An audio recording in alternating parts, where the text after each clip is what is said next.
matul wa takrib sampai pada apa? Wa yudfan. Ya. Betul. Wa yudfanu fi lahdin mustaqbil al-qiblah. Bismillahirrahmanirrahim.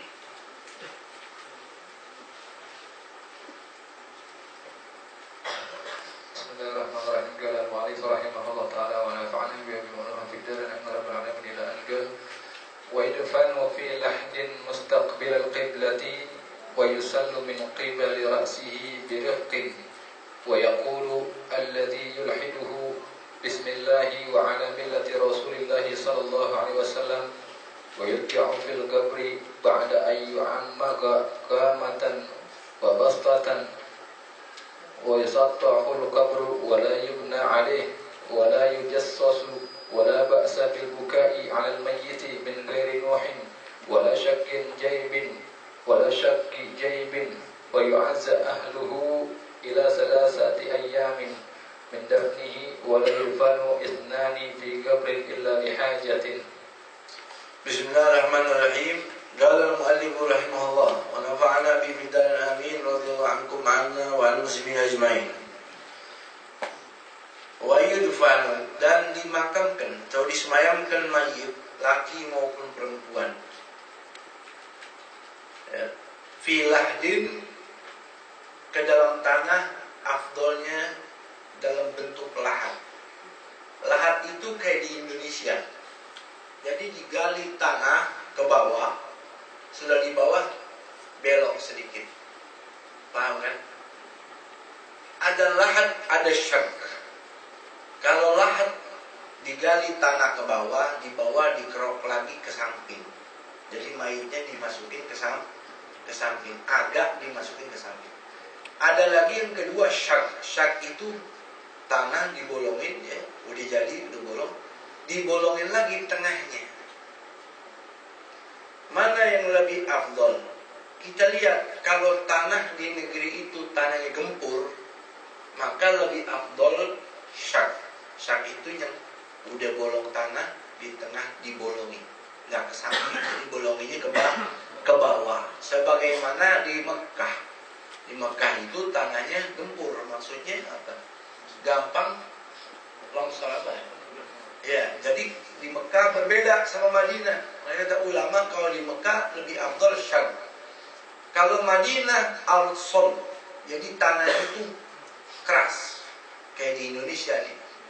Jadi lebih afdal mana syak sama lahat, tergantung negerinya. Kalau negerinya dia punya tanah gempur, mudah kerontok, maka syak. Tapi kalau tanahnya bagus, keras, maka lebih afdal lahat. Maka di sini kalimatnya Irfan fi lahdin, ya, lahat mustaqbilal qiblah, menghadap ke kiblat. Menghadap kiblat itu wajib. Bahkan kalau mayit muslim meninggal dunia, dikubur, ya, keburu dikubur, belum menghadap kiblat, wajib dibongkar kuburnya, harus dihadapin ke kiblat. Kemudian wa yusallu min qibal ra'si birifqin. Lalu kemudian yusallu ayyudkhalu, dimasukin itu mayit min qibal ra'si birifqin, dari arah palak duluan, birifqin, dengan cara yang lembut. Jadi contoh, ya, kuburan. Nih meja ini kuburan, ya. Ya. Di sana kiblat, kiblat. Masukin mayit dari mana be? Paling afdal dari sini palanya, dengan cara yang lembut, pelan-pelan, ya. Sunnahnya ditutupin dulu. Nah kalau di kita nih pakai kain yang hijau tuh, ya, masukin mayat, ya, dari arah posisi kepala mayit dalam posisi kaki daripada kuburannya. Jadi begitu, masuk. Siapa yang di bawah? Al-agrobun, yang paling dekat. Anaknya, kalau yang meninggal bapaknya. Bapaknya, kalau yang meninggal anaknya. Kakaknya kalau meninggal adik. Pokoknya yang terdekat dengan dia. Kemudian dikatakan wa yaqulul ladzi yulhiduhu, dan berkatalah atau membaca doa orang yang menggotong mayat untuk dimasukin tadi, Bismillahi wa ala millati Rasulillah, dengan nama Allah dan agama yang dibawa oleh baginda Rasulullah SAW. Ya. Ini yang baca siapa? Orang yang megang mayat. Kata ulama sebagian orang yang ada di atas kuburan ambil tanah sedikit yang nggak bisa masuk, tanah kecil aja. Dia pegang tanah sampai dia baca Bismillah wa ala millati Rasulillah, masukin ke lubang kubur. Kalau bisa bikin labinah. Labinah itu bantalan.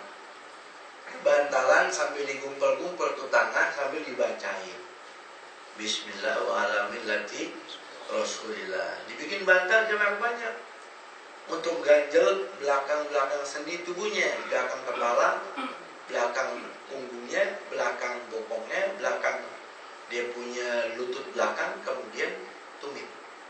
Setelah ditaruh itu jenazah, ya, dihadapin ke kiblat, artinya mukanya sama badannya ditegakin agar menghadap kiblat. Ya. Setelah itu dibuka tali kafannya. Ya, tali kafannya dibuka. Makanya yang mandi jenazah, yang ngapalin jenazah, kalau lagi ikut ngapanin, ngikat talinya jangan diikat mati, agar supaya ketika dalam kubur dicabutnya, dibukanya gampang. Posisi mayat agak dibikin seperti ruku di dalam kuburnya dengan tujuan agar tuh mayat enggak jatuh, enggak celentang lagi. Nah, jadi agak dibengkokin agar menghindari fitnah. Tukang gali kubur harus dikasih tahu atau dikontrol sebelum datangnya mayat atau jenazah ke kuburan itu. Dilihat ukurannya. Dalamnya yang pertama, qomatin wa bastoh. Qomat orang berdiri, wa bastoh tangan menunjuk ke atas. Jadi kalau ukuran orang biasa kurang lebih 3 meter. Ya, udah istimewa. Bener kalau sekarang biasanya tukang gali nggak seperti itu. Cuman inti daripada nguburin itu taktum roihatahu wa tahrusun nasibah. Bisa menjaga baunya itu mayit dari luar dan bisa menjaga dia dari binatang-binatang yang bisa memakan bangkai. Nah, kalau di negeri kita, alhamdulillah tanahnya kokoh, kuat. Jadi biar kata udah nggak terlalu dalam juga udah bakal nyimpen itu mayat. Beda sama yang ada di gurun pasir atau di tanah-tanah yang gempur, harus dalam. Kemudian lebarnya, menghindari fitnah, jangan sampai ini orang soleh meninggal dunia, orangnya jangkung, dikubur atau digali tanahnya nggak lebar, pas dimasukin mayitnya susah, jadi omongan. Wah, ini bukan orang baik nih, sok tahu loh, emang dasar tukang galinya kagak bener. Ya, ini mayit 170, dibikin lebarnya 150, ya diengkek dong biar masuk. Nah, jadi perhatian ini lebarnya.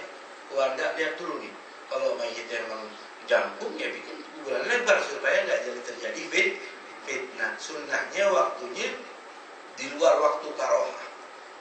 Malam boleh boleh, ya, tapi lebih afdolnya agak sore atau siang atau pagi.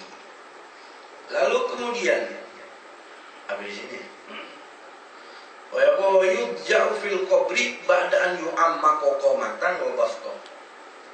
Wa yuja'u, dan dibaringkan itu mayit di kuburnya, dalam kubur, ba'da setelah an yu'amma, di dalemin lubang kuburnya, ukuran qomatin, orang yang qomatan wa bastotan, orang yang berdiri dan menjulurkan tangan. Ya, ukuran orang normal, standar. Kemudian apa lagi? Lalu wa yusattahul qabru. Kemudian setelah dikubur itu mayat, usahakan kuburannya diratain. Rata ini gimana? Datar bukan, agak dinaikin gak lebih dari sejengkal. Ini anjuran yang paling afdal. Jangan tuh kuburan dibikin tinggi betul tanahnya. Ya, tapi minimal ada tinggi sedikit supaya jadi tanda itu kuburan. Bagaimana Rasul sallallahu alaihi wasallam ketika menyemayamkan Utsman bin Maz'un, ya, Rasul kasih tanda bukan hanya sekedar dengan batu dan tulisan namanya, tapi juga dikasih tanda bentuk kuburannya. Ya. Wala yubna alaih, dan tidak boleh dibangun bangunan di atas kuburan. Nah, ini kita mau jelasin. Membangun bangunan di atas kuburan dibentuk seperti, misal ya, kalau sekarang ini kuburan, terus dibikin semenan di atasnya kayak meja begini. Boleh nggak, Beb? Nggak boleh. Kita lihat dulu, boleh nggak bolehnya. Yang pertama, dikubur di mana? Di tanah pribadinya, Beb. Oh, tanah wakaf pribadinya dia. Hukumnya makruh. Dia Nabi bukan. Orang soleh bukan. Hukumnya makruh. Kalau dia Nabi, dia orang soleh, boleh. Kata ulama, sebagaimana jelaskan dalam Hawashi Syekh Ibrahim Bajuri dan kitab-kitab fikih yang gede. Jadi nggak mentah-mentah haram di kuburan harus dihancurin, nggak bisa.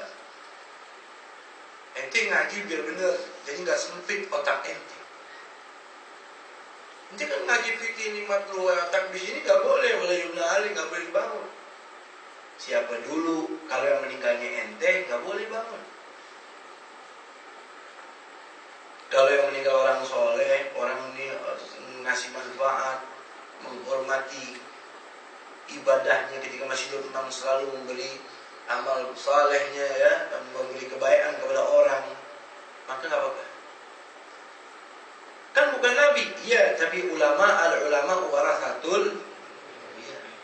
Kalau di kuburan umum haram hukumnya. Ya, ini bicara yang biasa ya, bukan Nabi, bukan wali. Kalau dia bukan Nabi, bukan wali, dibikin bangunan di atas hukumnya makruh. Di tanah wakaf, tanah pribadi. Kalau di umum, dibikin labina, dibikin bangunan, atau dibikin semen di atasnya, hukumnya haram. Kenapa? Karena bukan haknya dia. Bisa jadi makan tempat, mesti bisa nguburin orang lain karena ada bangunan itu, jadi nggak bisa. Ya. Tapi kalau wali, apalagi Nabi, Masya Allah. Anda dapat berita baru, kuburan Nabi mau dihancurin sama pemerintah Saudi. La haula wala quwwata illa billah. Karena itu tempat pusat syirik yang terbesar di dunia. Sudah di ACC, bakal dihancurin. Masya Allah. Coba-coba aja utak-utik kuburan Nabi. Ya. Ini fitnah, balak yang turun ke negeri ini. Wala yujassos. Yujassos itu nggak boleh dibikinin kapur, ya. Yujassos itu kalau kita semen, kalau yujassos itu tanah sama kapur dicampur jadi seperti semen, kayak kuburan-kuburan di luar. Contohnya di Zambal. Di Zambal itu, ya, di Makom Fagi Mugaddam, kuburannya di yujassos, dibikin tajsis, ya, bikin permanen pakai kapur sama tanah. Kalau orang nggak suka memasarkan itu karena nggak tahu kenapa ini orang ahli fikih pagi Mugaddam kok kuburan ini pakai tajsis, karena tempat turunnya sel. Itu kuburan pagi Mugaddam, ya, Imam Haddad itu tempat turunnya sel. Apa tuh kalau sel bahasa Indonesianya? Air longsor. Kalau hujan gede itu longsor. Itu tempat hujan, ngalir airnya lewat kuburan Imam Haddad ke kuburan Faqih Mugaddam, itu semua kena. Kalau nggak digituin, hancur. Nisan-nisannya berhancur. Ya, makanya dipakai tajsis tuh. Wala ba'sa bil buka ala mayyit. Dan tidak ada masalah menangisi mayit. Ya, sebelum atau sudah. Sepakat ulama. Ya. Karena itu bentuk rahmah, lembutnya hati. Kata dalam hadis dari Rasul, Inna Allah la yu'adzab bidamil ain. Allah enggak siksa manusia karena nangis, enggak. Wala bihusnil qalb, atau karena hati yang bersedih, enggak diazab. Walakin yu'adzab bihadza aw yurham. Dan tapi diazab karena tujuan yang lain. Ya. Jadi di sini sudah hadirin, nangisnya bagaimana? Sekedar nangis. kalau sampai teriak-teriakan atau sengaja jadi sewa seperti zaman dulu ada tim khusus ya, jasa, nerima jasa untuk nangisin mayat. Zaman dulu ada. Kalau sekarang rental mobil. Kalau zaman dulu rental tukang mewekin mayat ya. Ada rental mewek ya. Ada rental tukang nyobek-nyobek baju ya. Ada rental tukang pukul-pukul dada ya. Namanya beda-beda, ntar ada setelah ini. Jadi nggak ada masalah nangis-nangis biasa, karena itu bentuk rahmah kasih sayang. Min ghairi nauhin, tanpa adanya nauhin. Bukan nuh ya. Bukan nuhin, tapi nauhin. Nauhin itu ada seseorang mengangkat suara sambil nyebut-nyebut tentang keagungannya. Seperti apa? Wah karbah. Nah, kalau bahasa kita ini, aduh celaka nih. Itu ada zaman dulu rentalnya khusus. Ada yang meninggal disewa 5 orang. Kerjanya teriak-teriak depan rumah.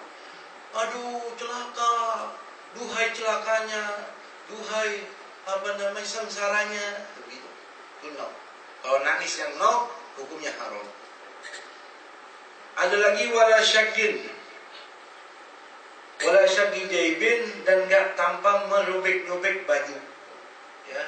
Tanya ada zaman dulu jahiliyah tukang robek-robekin baju. Jadi kalau yang meninggal robek baju, wah sobek-sobek ya.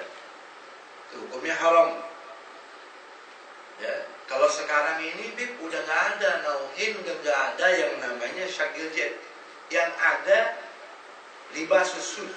Kalau ada yang meninggal pakai baju-baju hitam.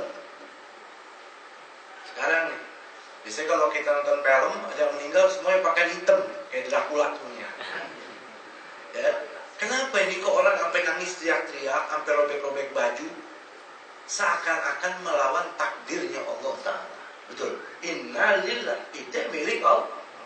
Wa inna ilaih, dan kita semua ilaih kepada rajiun, kembali.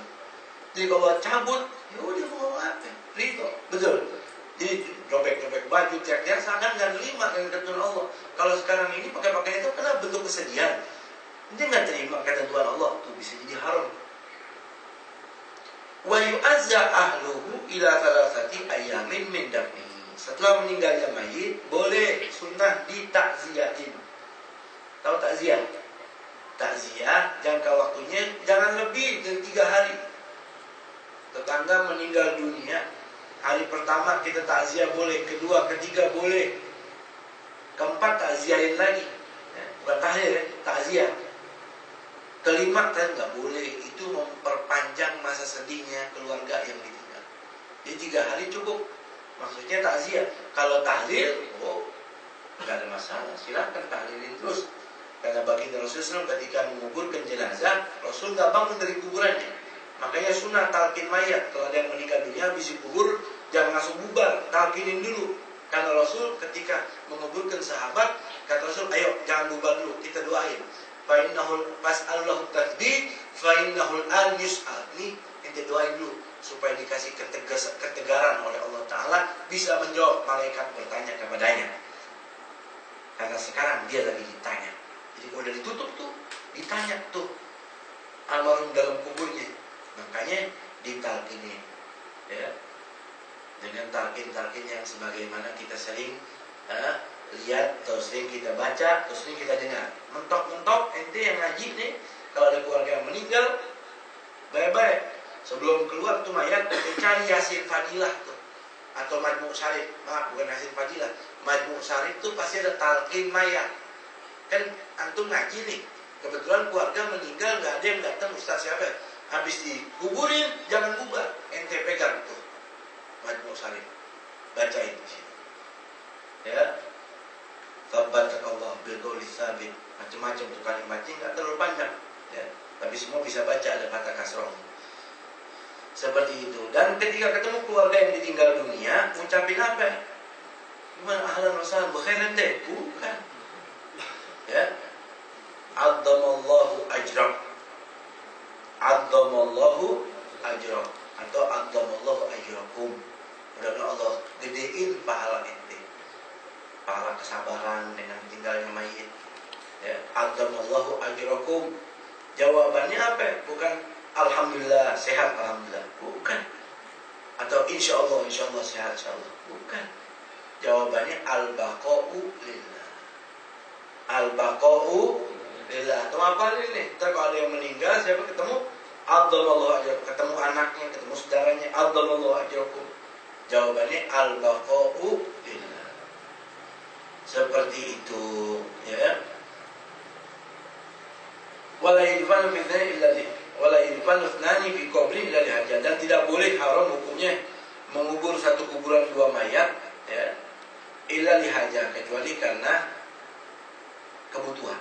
Seperti udah sempit, nggak ada tempat lagi, dan kebetulan yang dikuburin di situ sebelumnya mahramnya. Satu mahram, ya, satu mahram. Kalau suami istri bagaimana? Nggak boleh, kata ulama, karena bukan mahram, maka bisa nikah. Tapi kakak sama adik atau ibunya atau bapaknya, dan itu diyakini sudah hancur jenazah yang ada di situ. Kalau ketika dibongkar masih utuh, nggak boleh. Ya. Macam-macam riwayatnya, tapi kita ambil yang paling sahih, tidak boleh dikuburkan seseorang dalam satu kuburan dua orang, illa kecuali dihajat. Ya, kecuali emang karena ada darurat, sebagaimana baginda Rasulullah SAW ketika terjadi meninggal banyak seperti itu, kebutuhan tempat tidak ada, kata Nabi, "Qala ihru wa anku wa usawu ja'alul ilain." Kata Nabi, bongkar, gali kuburan, taruh dalam satu kubur dua orang, tiga orang. Pernah ada riwayatnya. Itu pun karena ada uzur.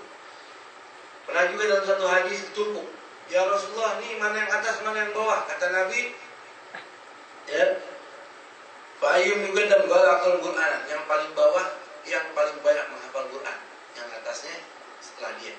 Begitu kita. Seperti itu. Selesai. Mudah-mudahan panjang umur, sehat walafiat, meninggal husnul khatimah. Wa a'lamu bissawab.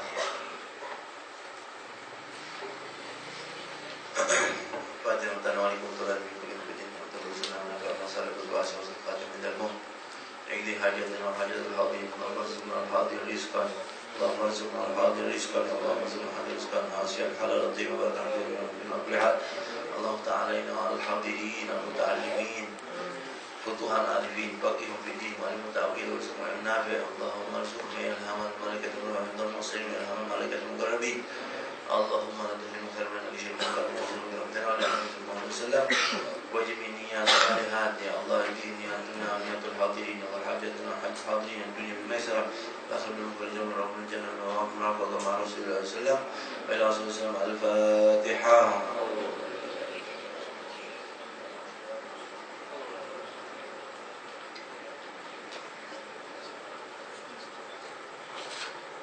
Baca Fatihah satu kali untuk hajat antum semuanya. Mudah-mudahan semua niat-niat antum, hajat-hajat antum yang hadir di majelis ini malam Kamis diijabah dan digabul oleh Allah. Bismillahirrahmanirrahim.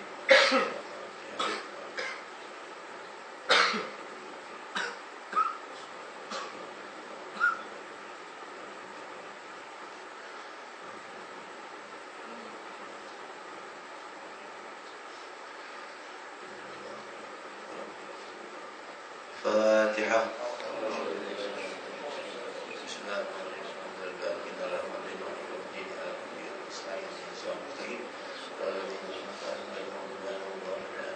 Ya Rabbana